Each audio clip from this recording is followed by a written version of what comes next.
Welcome to the Defeat the Drama podcast, where you'll learn tips, tricks, and strategies to help you gain clarity, find purpose, live boldly, and defeat the drama in leadership and life.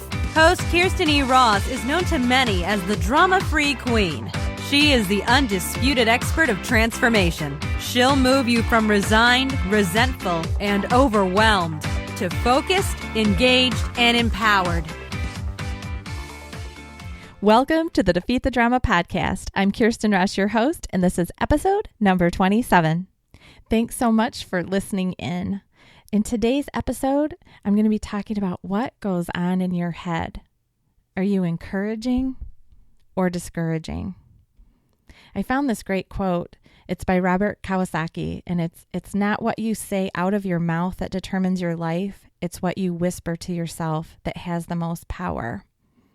And I think that quote is spot on. We tell ourselves so many things, and I want to kind of get in your heads today or get you to think about what you're thinking about.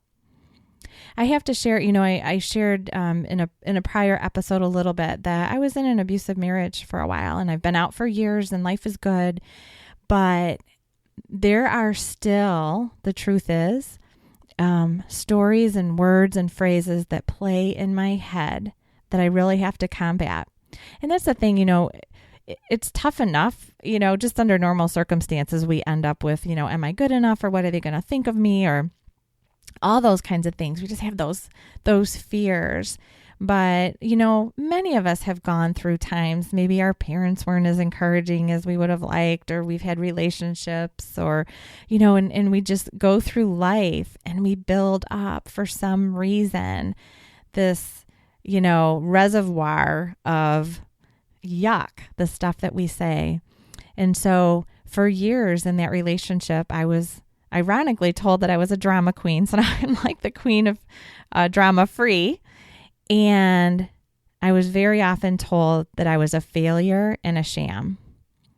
So that I was a failure at everything I did. And, and over time, when the person who's supposed to love you tells you those things, it sinks in. And, I've gone through tons and tons of stuff to get healthy, but there are still those moments where I must be honest, those words still play. It's like a recorder and it plays in my head.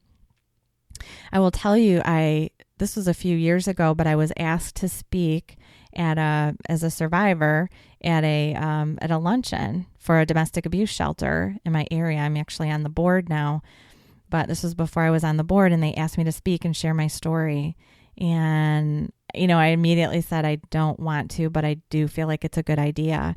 And I speak all the time. I mean, I love, the more people, the better. I get excited. I feel like the Rocky theme music is playing in my head when I'm walking down a big aisle just filled with tons and tons of people. I love it. I'm just energized and it's great.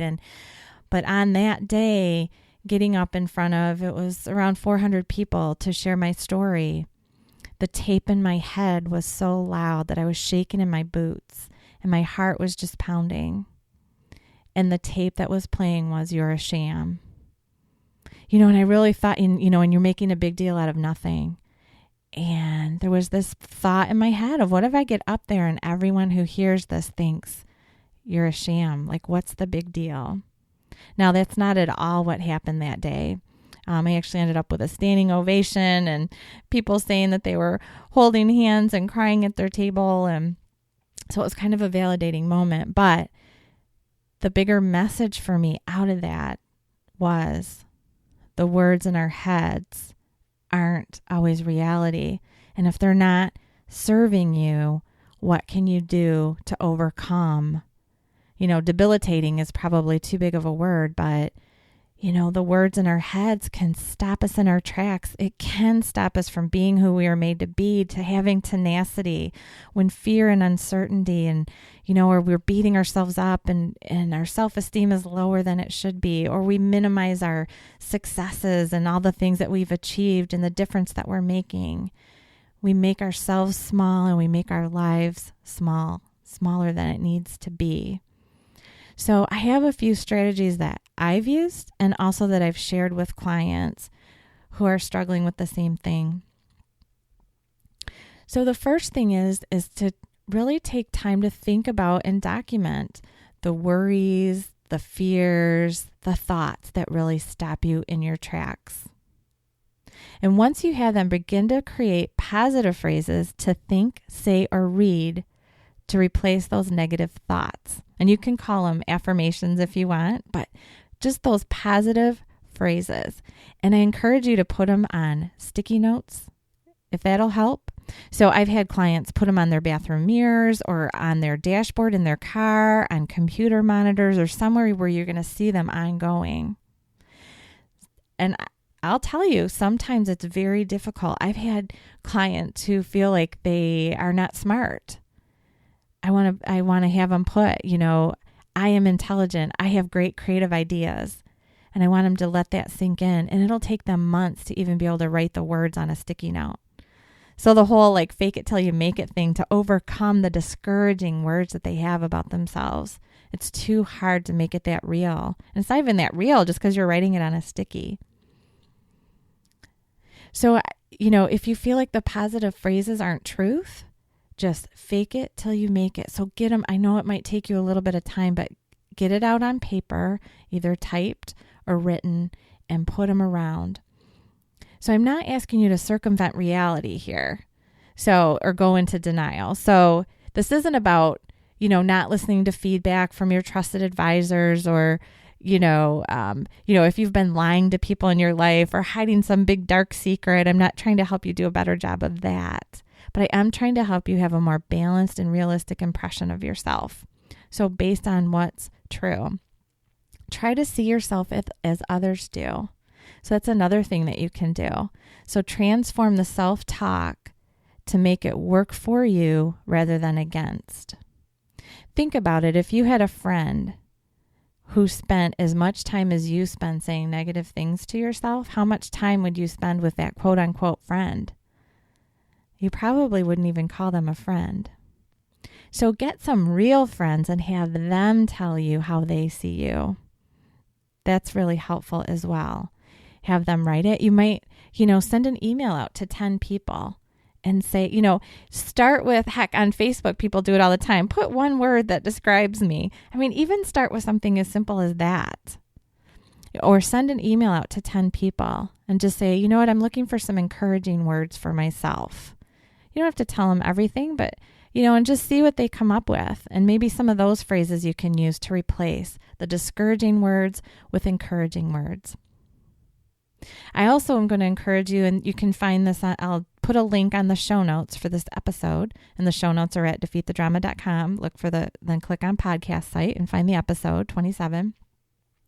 You may have seen this, but Dove did this really awesome video, so Dove Soap, of a sketch artist drawing descriptions without seeing the women. He had women come in and describe themselves, and he did a sketch. Then those women who didn't really realize what the study was, what they were participating in, also had a conversation with a stranger. And then the stranger described them to the same sketch artist. Then the women were invited back to see the two sketches right next to each other.